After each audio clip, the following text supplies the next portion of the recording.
And what do you think about someone that is around my age, 50, and with all the advance that you have and other like Steve Horvath and other, what will be the expected lifespan that we will live? Can you give us a guess, or is it too hard? It's not too hard. It's just too risky. Okay. I like to be controversial to get people to think. And I've said that it's possible that the first person to live to 150 has already been born. But for those of us who were born in the 20th century, I think it's reasonable to expect that we could make it to 100 or more. If you just know the fact that if you do the right things that we all know, don't smoke, eat less, or certainly don't become obese, do some exercise, eat less often, eat the right foods and get sleep and don't stress, have some friends around, that gives you 14 years of extra life compared to someone who doesn't do those things. If you add on the things we now know, which is how to intermittent fast, some supplements that may work, some exercise programs that are optimal, and future discoveries, of course, we've got another 20, 30 years to go that these can really help, including age reversal, then I think we could easily make it to 100. Can we make it to 120 and beyond? I'm much more optimistic now than I was even 5 years ago, given A, that you can reverse the age of a tissue, and B, the amount of interest that's piling on into the aging field, including investment in biotechnology companies that will develop medicines that I'm certain we'll see in our lifetime. Very cool. Awesome. Very exciting. All right, so when we started, you mentioned that you're not just kind of interested in publishing papers, but also in making a difference in actual human health span or lifespan. What changes do you think need to happen on the society level? Could be government, innovation, things in our healthcare system, our food system, anything like that would be necessary to increase lifespan to the greatest possible age we could all live. Right. Well, the easy things are skip a meal each day, 2 if you can, move. I think a lot of people who do Inside Track are very healthy already, so I'm preaching to the choir here. But yes, get off your chair, run 10 minutes at least 10 minutes, a few times a week, lift weights or do yoga. Try meditation, try to sleep well, don't overeat, and eat the right foods. The right foods for total longevity are mostly bent towards vegetables, but meat's not going to kill you. I'm not one of these strict vegetarians in my own life either. So all of that is the start. That's easy, but unfortunately the government's been telling us that for probably the last 30 years, and it hasn't penetrated the entire population.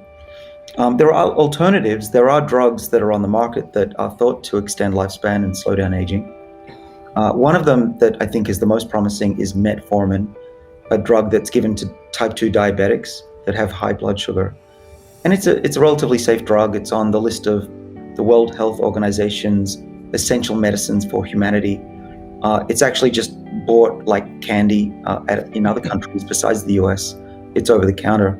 But here in the US, you need a prescription. So the government, if they could fund at least a study to test, maybe not show, but test that metformin can slow down diseases, it would be great. Right now, we have a lot of circumstantial evidence from papers published that have looked at over 40,000 type 2 diabetics, and they, on average, live longer than non-diabetics. They have less cancer, heart disease, Alzheimer's, frailty. So it looks really good. And for just a few cents a day, which would be one of these pills, I calculated with my colleagues and published just yesterday in the journal Nature Aging that in the US alone, in the long run, you could save about $86 trillion. And that's conservative. That just says that we could live an extra 2.6 years. If we could go 10 years, we're talking about $300 or more trillion savings to the US economy in the long run. So, David, can you discuss your campaign to make aging as a disease? Because I think that that's somehow connected to what you are discussing about metformin. Yeah, well, it'd be great if the FDA would declare aging at least a medical condition, because then doctors would feel comfortable prescribing medicines that that would help, like metformin, we believe, or at least talk about aging. Very few doctors do that. Their attitude is, it's a natural process, nothing we can do about it, deal with it. You're supposed to get sick as you get older. That's just how things are. But that's how doctors used to talk to patients who had cancer 100 years ago, when they had nothing much they could do. I think that aging should be a medical condition. It's just a very common one. It certainly fits the definition of a medical condition. It causes pain, suffering, and death. That's what it is. The only difference is that aging affects more than half the population, whereas diseases affect less than half the population. And that is a totally arbitrary cutoff. And it would really help in other ways if aging was a medical condition, because it would inspire students, it would encourage investors, and I think that we'd make a lot more progress. And just by addressing one disease at a time, it doesn't greatly extend lifespan. In fact, it barely improves health span. If you look at the propensity now of Alzheimer's disease, that's largely because we've helped the heart, but we don't slow down aging in the brain. So we need to tackle all the organs at once, and by addressing the root causes of aging, really that's the only way to do it. Cool.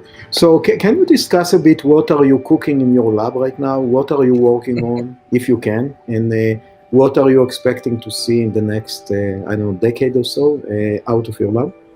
Yeah, I hardly know what we're going to discover next week. And I definitely didn't foresee this future 10 years ago. I mean, I generally did, but it's much more exciting than I could have predicted. I am opening up my lab. We are going to be a social media lab soon, which I think will be great, because we do need to inspire students, young teenagers, especially those from backgrounds that don't even consider science as a career. So I'll be talking about this, but just as a preview, what we are doing in my lab is, so we've got this ability to dial up aging in the forwards and reverse direction. We've got the ability to reprogram tissues to make them younger. We're looking at recovering memory and the ability to learn in old mice. So far that's looking promising by changing the age of the brain. We're looking at skin, spinal cord injury. We have other projects. We are looking at ways to protect the genome from damage and epigenetic changes. We have a protein that comes from very stress-resistant and radiation-resistant bacteria. That one's coming to fruition. We've looked at resveratrol in more detail than probably anyone cares to. It was controversial because Pfizer basically attacked my science for whatever reason you can probably guess. But they said resveratrol doesn't act on Sirt1, the enzyme, nor do the drugs we were developing. Well, they essentially screwed up that entire field of medicine. Unfortunately, we're trying to revive it, but what they didn't do was to crush the science, and we prevailed, showing that resveratrol does activate Sirt1.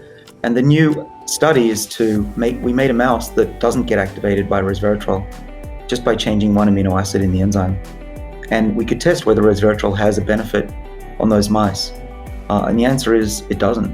It's blocked by this Sirt1 activation mutant, which to me really finally nails it.